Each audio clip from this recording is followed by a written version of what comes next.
Usa ka pagtuo, usa ka tingog, usa ka katawhan.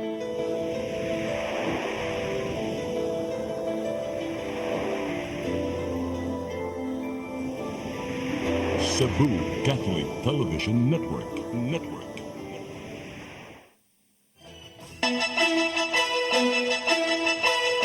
Uluhan sa mga balita sa Sayri 47. Cebu City Acting Mayor Raymond Alvin Garcia dili makiglalis kang suspended Mayor Michael Rama sa sinulog venue sa sunod tuig. Hepe sa Carbon Police Station nga si Police Major Philip John Libres gihulipan sa Katungdana. Pugo facility sa Dakbayan sa Lapu-Lapu geronda sa National Bureau of Investigation. Tungod sa Pugo Hub sa iyang jurisdiksyon, Hepe sa Marigondon Police Station, Police Major Judith Besas gihulipan sa Katungdana. Sugbo, Kabisayan ug Mindanao, Pilipinas ug katawhan kutos maabot sa tong Sibya sa tibuok kalibutan mayong hapon. Live kita karon sa CCTN Channel 47 ug kini ang tulumanon sa nag-unang kasayuran nga angay natong masayran. Ako si Dennis Tabar. Tulumanon sa patas ng mga balita ug opinyon. Ako si Danica Cabalias. Kini ang Sayri 47.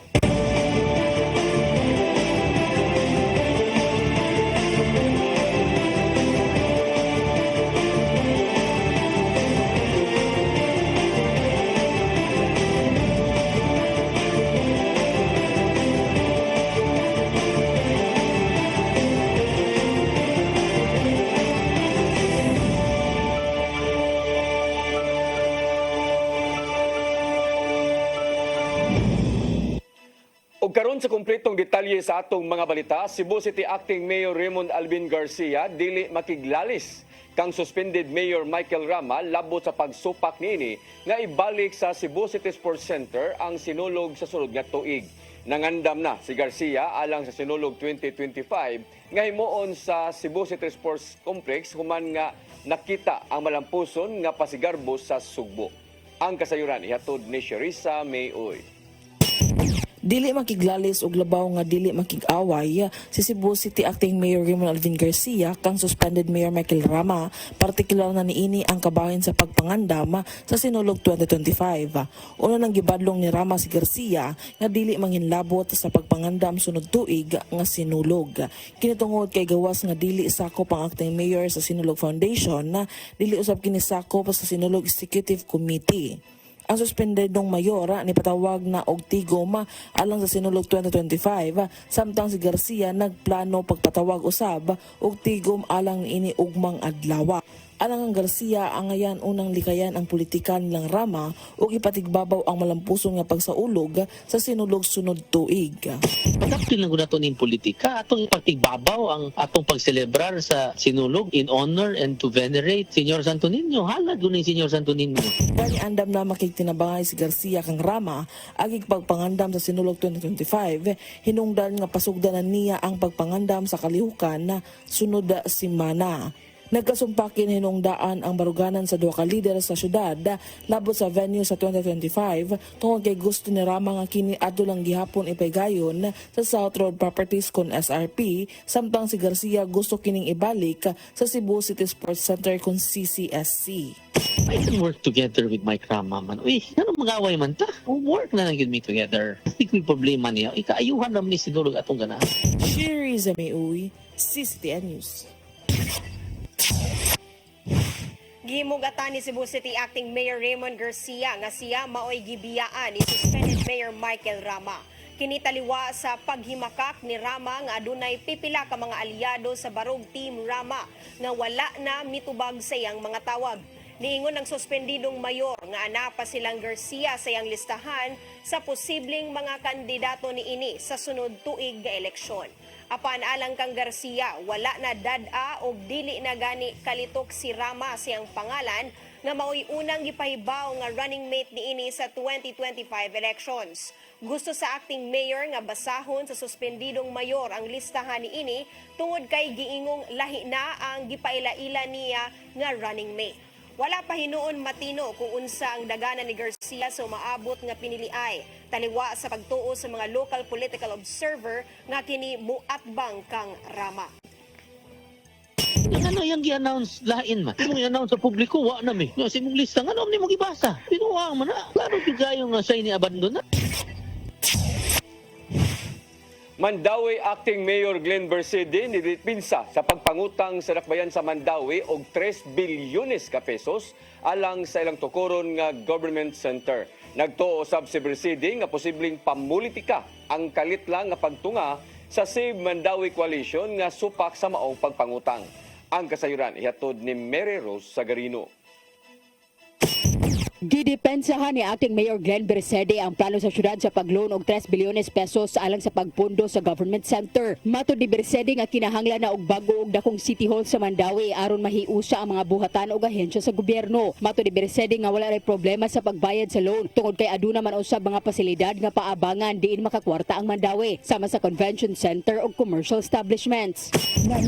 Usaron sa target ba nato man kanang one stop shop ba kanang atong sa government center pero ang tanan di trabaho gyapon nato na flooding kani sa dinggi nato unya sa health mo man napasagdi na ang gyapon mo isa ang budget gibutang dia na may budget na to daanan na sa health di ba? Matod ni Bersede nga kung public-private partnership ang ipatuman, dili makabuot ang syudad kay ang private sector man ang magpatukod. Sa baguhay lang ang Save Mandawi Coalition ni padayag sa ilang pagsupak sa pagloan sa syudad o gisuhestyon sa PPP aron kuno walay magasto ang Mandawi. Matod ni Bersede nga andam siya makiistorya sa mga miyembro sa grupo aron sa pagdungog sa ilang concern ug aron usab sila mapasabot nganong loan ang gipili sa Mandawi. Pananglitag ang nga gyud isave ang Mandawi magtinabangay mi mga resila or mo invite basla nako dito ug namo di mga councilors nga isave na to Mandawi ug unsay ang nga isave na to sa Mandawi dili kay magbutbuot sila save Mandawi nya magpapisko mo invite ta di ba di one thing nga progress ang usa ka city mulambo ang usa ka city di ba na magtinabangay ta. Gusto sa coalition nga PPP ang ipatuman tungod na balaka sila sa posibleng financial impact sa utang. Matod nila nga daghan pang mga problema sa syudad nga angayang tutukan sama sa pagpalambo sa panlawas, pagsulbad sa problema sa baha, pagtabang sa mga biktima sa sunog ug pagtubag sa COA red flags. Matod ni Bersede nga adunay gigahin nga budget alang sa mga pagserbisyo. Matod pa ni Bersede nga posibleng politika ang hinungdan sa kalit nga pagtunga sa koalisyon. Ug ako, yes, politically yun kay asa na magbuot-buot ng mga tawahan na kay mga kaabigo raman sa nako katong inyong gikuan gapon interview amigo nako to di lang ako pangalan pag pangalan ako bingo suod laday nako suod nako. Si Konsehal Marie Imalin Cortez Zafra ang chairperson sa Committee on Budget and Finance nagkanayor nga matag serbisyo ang gihatagan og importansya sa syudad. The budget of the city and any other LGU dili man na unlimited. So we have to balance it out to all the other services. So kanang moingon ta tanan services priority sa city. So gitagaan na nato og certain budget gyud. So atong gibalance kay tungod dili taganahan nga naay mabiyaan nga services. Mary Rose Sagarino, CCTN News. Kagamhanan sa lalawigan sa Bohol, muumol og task force nga mubantay sa Virgin Island. Kinihuman na tandog ang coral reefs ilawom sa dagat ug aron dili masubli ang ilang pagkasuspenso kaniadto. Ang kasayuran ni Hato Digian, Navarro. Hilabihan ang kalagot sa publiko natong nakalabayng weekend tungod lang ning kuwas sa ka netizen bahin sa gikuris-kurisan nga coral reefs. Nahimutang kini sa snorkeling site sa Virgin Island sa lungsod sa Panglao, lalawigan sa Bohol. Naputo sa vandalismo among sensitibong coral reef nga nisangpot sa kalagot sa publiko apil na ang mismong gobernador sa Bohol.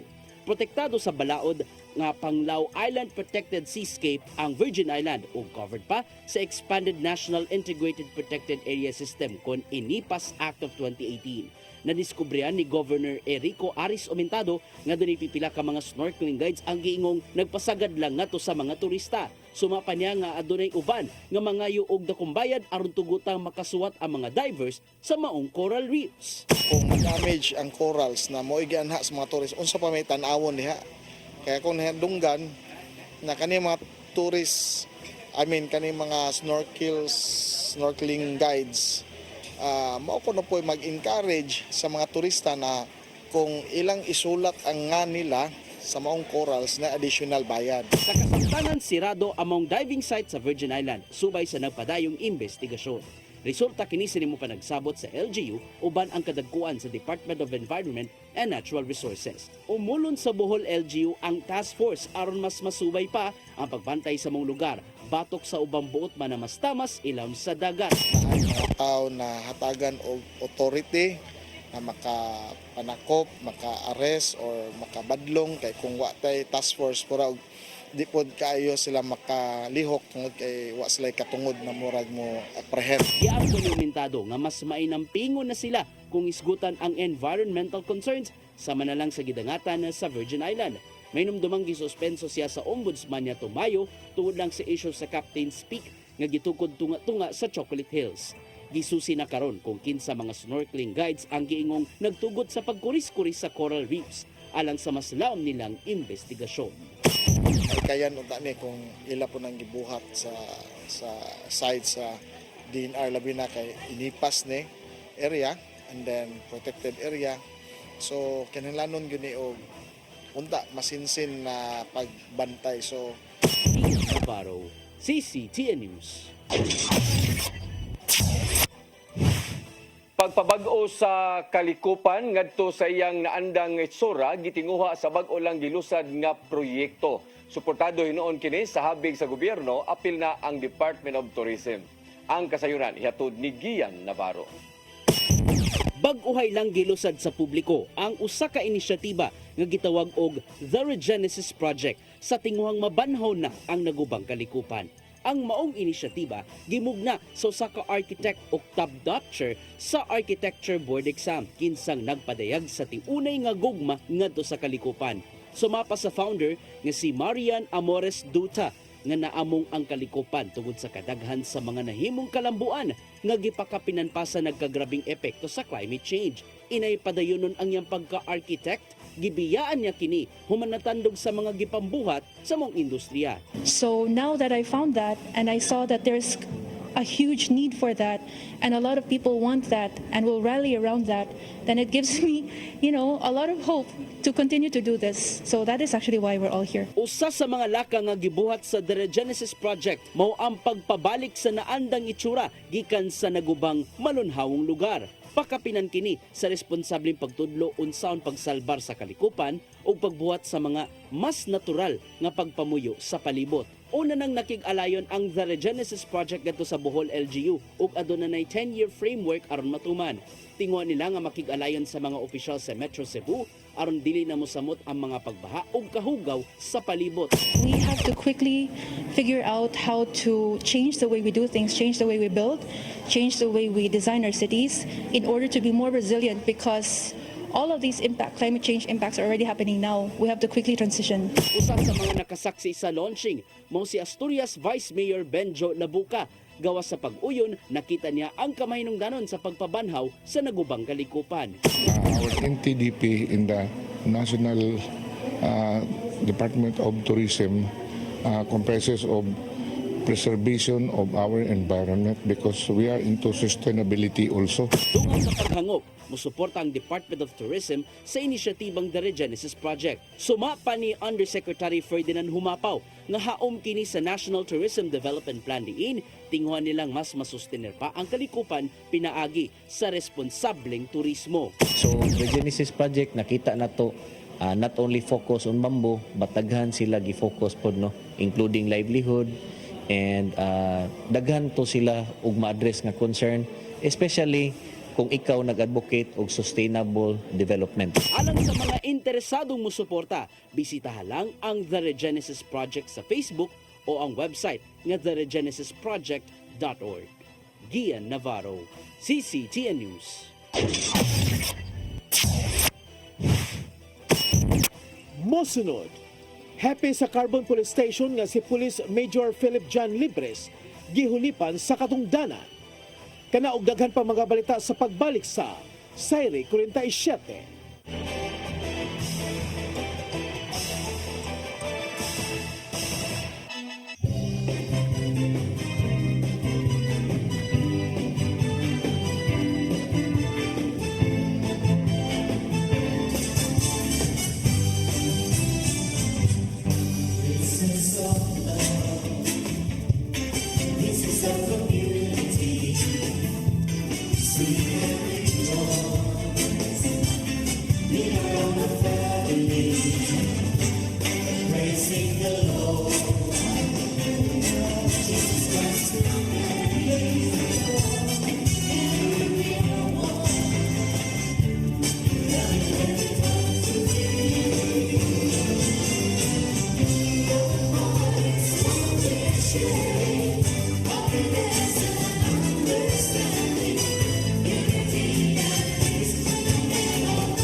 Discover the beauty of the Philippines.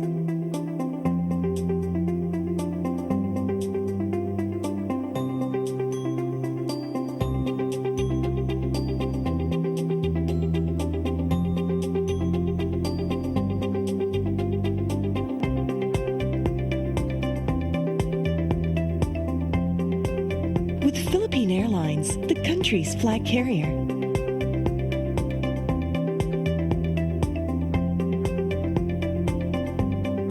The airline that lets you feel the warmth of the nation.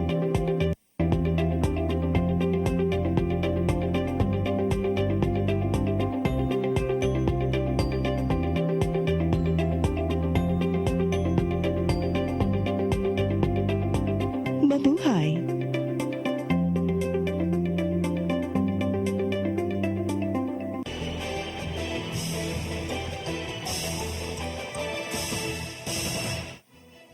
Balik sa atong mga balita, hipi sa Carbon Police Station nga si Police Major Philip John Libres gihulipan sa katungdanan.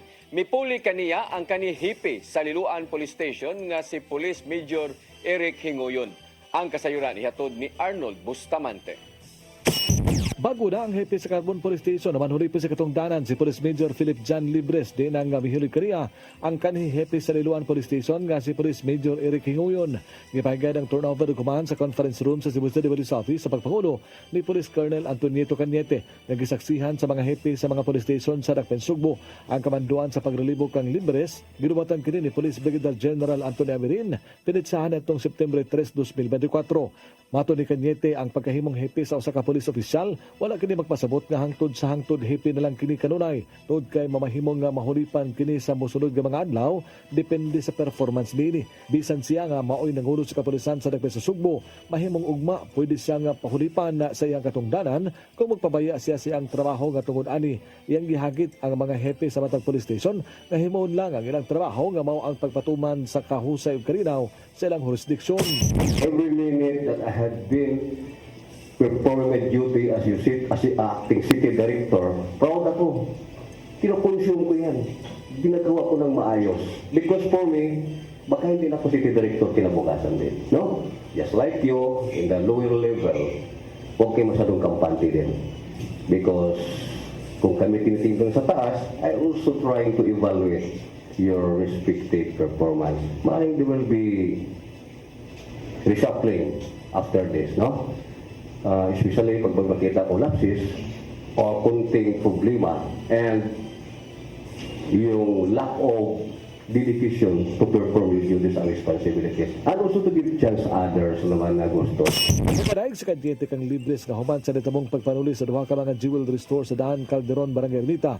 Niadto miaging buwan ug nang sayo na siya nga hulipan siya sa katungdanan na panwala siya magpa-apekto nini ug padayon kini sa iyang trabaho nga mao ang pagpangita sa mga responsable. Wala maluya si Libres gani nakuha nila ang sakinan nga gigamit sa pag-ikya sa mga tulisan ug nadakpan ang mga kaubanan niini nga mga local boys nga gipasaka og kaso sa korte. Without starting outgoing, I really appreciate your efforts, no? Bisan alam niya na i-relieve na siya. Still, ginagawa ko rin yung trabaho. Hindi nagbabago. Palakpakan natin. Kasi may policy tayo, no? Hindi siya nagbabago. At alam niya i-relieve siya, wala nagkasiguruhan kung saan siya pupunta. Hindi nagbabago ang momentum niya. Still, he did it very well. Binigay niyang best niya. Pagtawag ko, pag-istra ko, ginagawa agad, which lead to the solution of our problem. Yun lang, meron tayong sabi kasi prevention is better than solution. Libres kasamtangan nga idestino sa Regional Personnel Holding Admin Unit sa Police Regional Office 7 ug nagpaabot kung asa ang sunod niya nga assignment. Nimando ang CCPO sa bagong hepe sa Carbon Police Station 5 nga si Major Hingoyon na hatagan gyud og prioridad ang deployment, i-maximize ang resources aron na siguro nga mahatagan gyud ang tukmang seguridad. Arnold Bustamante, CCTV. Abogado ni dismissed Mayor Alice Go nagtuo nga matubag siyang kliyente ang tanang giatubang nga pasangil. Samtang giproseso na sa kadagkuan sa DILG ang pagpabalik ni Go sa nasod human nadakpan sa Indonesia. Ang kasira ni Hato Digian Navarro. Gilauman sa legal counsel ni dismissed Bamban Tarlac Mayor Alice Guo nga matubag ang tana mga pasangil nga giatubang karon. Gihangyo ni Attorney Stephen David ang katawhan nga likayan unta ang pagbiyay-biyay o paghimo og mga sayop nga pamasangil ngadto kang Guo. Gipalaw man pa ang investigasyon sa otoridad ingon man sa legislatura aron pamatud-an kung nalambigit ba sa sindikatong kriminal o money laundering si Guo. Suma pa usab ni David nga naningkamot ang iyang kliyente nga matubag ang tanang kamatuuran taliwa sa grabing pasangil nga giatubang. Apil na ang giingong pagpaluyo sa illegal pogo hub sa Tarlac. Kay alang kaniya, nagpabiling inosente si Mayor Guo. Gawas lang kung mapamatud-an nga siya ang sadaan.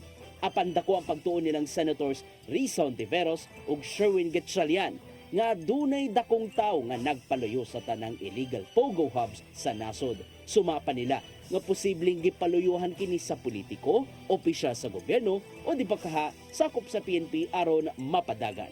Tuyong mibiyahe karong adlaw ang kadagkuan sa Department of Interior and Local Government, Philippine National Police o guban pa mga hingtungdang otoridad ngadto sa nasod Indonesia aron makig-alayon sila mga counterparts. Gitinguha nilang DILG Secretary Benhur Abalos o PNP Chief General Romel Marbil nga mahatod nila si Mayor Guo pauli sa nasod ning adlaw. Gian Navarro, CCTN News. Sa laing balita, mihinay ang inflation rate sa Pilipinas ngadto sa 3.3% yadtong buwan sa Agosto. Mas ubos kini itandi sa 4.4% nga inflation rate kung pagsaka sa kantidad sa mga palaliton niadtong Hulyo.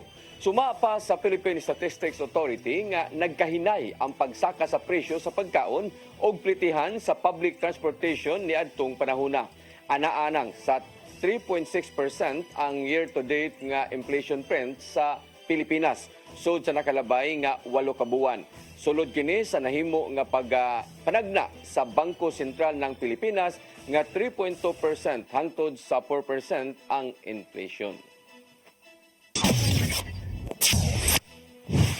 Dugangan ang sweldo sa mga empleyado sa Cebu Provincial Government aging pagsanong sa mando ni Presidente Ferdinand Bongbong Marcos Jr. Napasar sa Provincial Board ang Supplemental Budget 2 nga mukapin sa 32 million pesos aron gamiton sa dugang sukulan sa mga empleyado gikan Septembre hangtod Disyembre ning tuiga. Matod ni Bukal Glenn Anthony Soco nga umentuhan og hangtod 4% ang sweldo ngadto sa kapin 1,000 ka mga capital employees depende sa posisyon. Pinasubay kini sa Executive Order No. 64 ni Marcos Jr.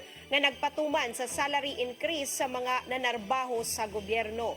Giduso ang supplemental budget sa Junta Provincial human na certify as urgent ni Gobernador Gwendolyn Garcia.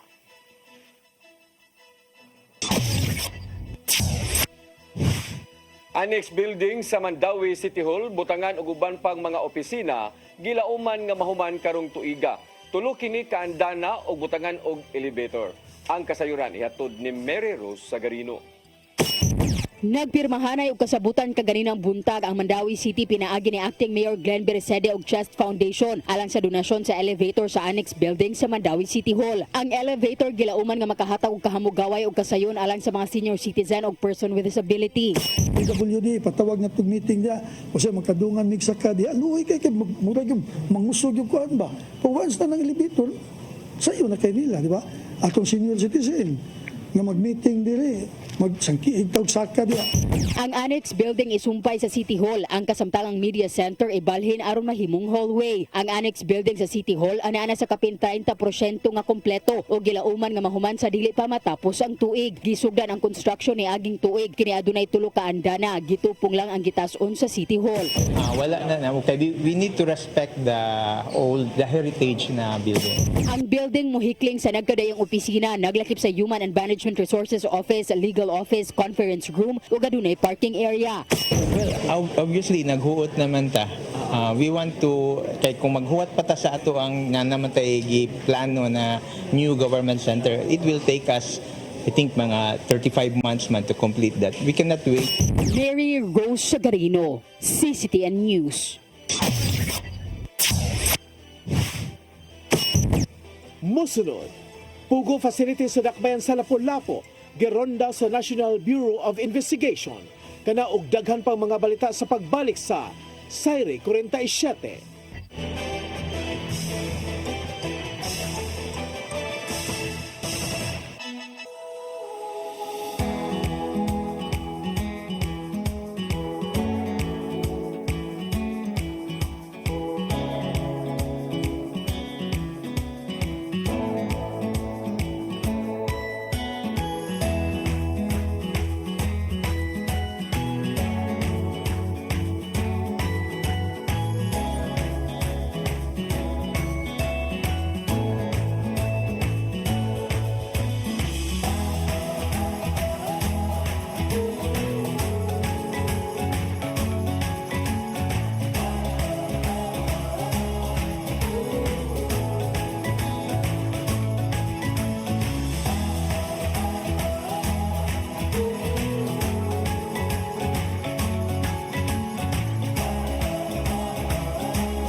na barangay chairman o kagawa, di hahaba rin kapalpakan nila.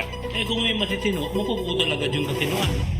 Lumalangap ang hindi magagawa ng PNP. Ang umamin na sila ay failure. Liglig, siksik at umapaw na kuro-kuro na may kasamang kirot at tawanan. Ano ngayon? Kasama ang bago niyong paboritong tandem, Nino Bonito at Chonke Bench. Ano ngayon? Ano ngayon? Ano ngayon? Come October 4, 5, and 6, another gathering will be held in Cebu City, the first National Charis Conference, which is open to all charismatic communities, realities, and expressions. Hosted by the Brotherhood of Christian Businessmen and Professionals, the event will have interesting workshops and topics to help us grow in our various charismatic gifts and charisms. Watch out for more details about this event from our host BCBP in the coming days. Meantime, let's be ready to join these gatherings and pray for the outpouring of the current of grace in the Philippines.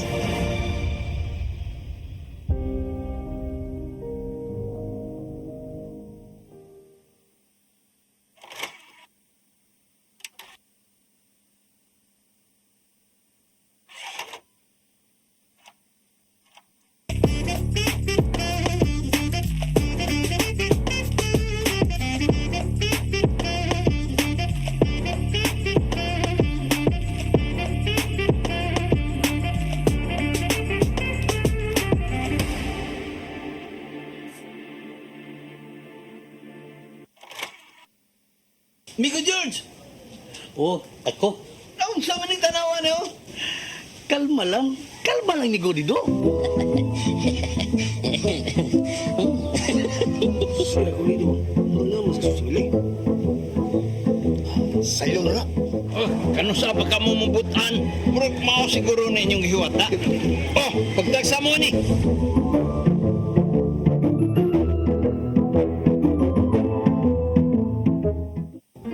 I am the God that healeth thee. I am the Lord, your healer. I sent my word and healed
His glory touching each heart and soul by spreading His words and wonderful deeds that send forth His kingdom.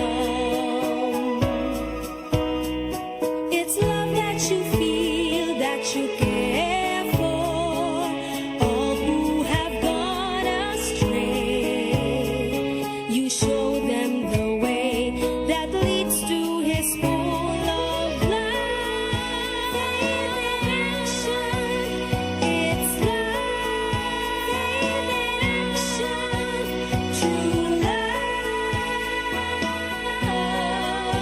faith in action.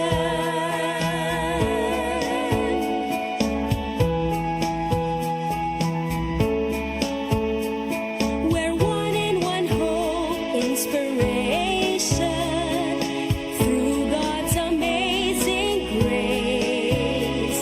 His power and love and pureness of heart show to us His wisdom. It's love that you feel, that you care for all who have gone astray. You show them the way that leads to His full of life. Faith in action. It's love, faith in action, true love, faith in action.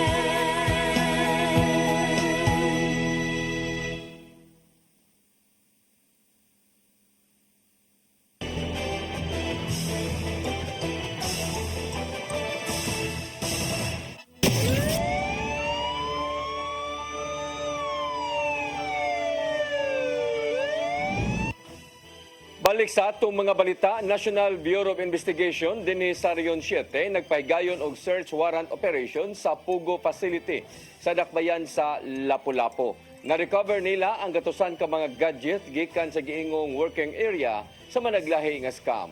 Ang kasayuran ihatod ni Gian Navarro.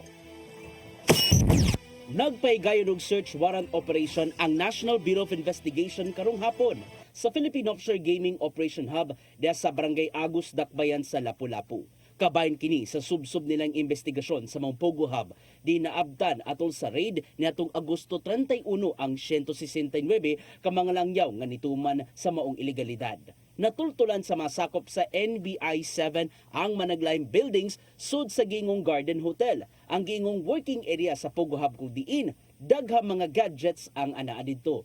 Naglangkob kini sa gatusan ka mga smartphones o laptops nga posibleng gigamit sa managlayang scams. Nasuta sa pasiwa ng investigasyon nga managlayang scam ang gipambuhat sa mga langyaw sama na lang sa love scams o investment scams. Gipaubos na sa inventory ang mga nasakmit nga gadgets ug uban pa mga gamit subay sa nagpadayon nilang investigasyon. Gitanggong na sa kauluan ang gatusan ka mga langyaw human gipaubos sa inquest proceedings sa nakalabay lang nga adlaw. Mato di NBI 7 Director Attorney Renan Augusto Saliba nga posibleng subayon usab ang case build-up nga money laundering batok sa mga sospek. Ana na silang kustodiya ang giingong kwartang mukabat sa 8 million pesos diin ila kining na-recover gikan sa Pogo Hub. Isip kabahin sa ilang investigasyon. Gian Navarro, CCTN News. Mipagawas ang Police Regional Office 7 ug kamanduan paghulip sa hepe sa Marigondon Police Station nga si Police Major Judith Besas. Kinihuman mabulgar ang Pogo Hub nga nahimutang sa usa ka hotel sa Barangay Agus, Dakbayan sa Lapu-Lapu. Gikumpirmar sa tigpamaba sa Lapu-Lapu City Police Office nga si Police Lieutenant Colonel Christian Torres. Matod ni Torres nga wala pa sila hingpit na makadawat sa order gikan sa PRO 7 apan nakakuha sila og impormasyon nga pahulipan si Besas tungod sa operasyon sa Pogo Hub dinha sa iyang jurisdiksyon. Samtang subayon sa investigasyon kung anong nakasulod ang Pogo, kung nasayod ba sila nga naa kini sa ilang jurisdiksyon o unsa usab ang gihimong aksyon niini. Kung mapamatud-an nga duna siya'y sipyat, matod ni Torres, mamahimong mag-atubang og kasong administratiba si Besas.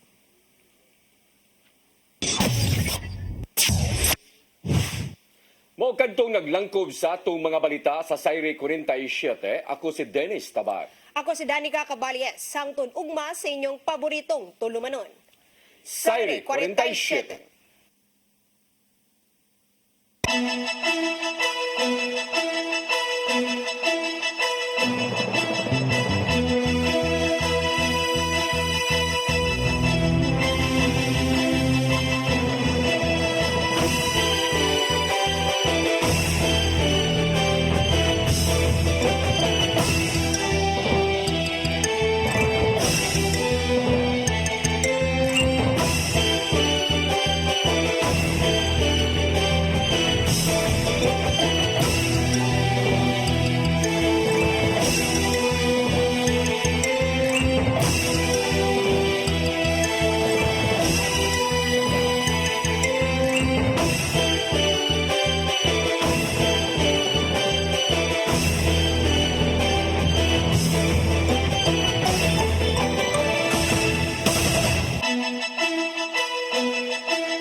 I am the God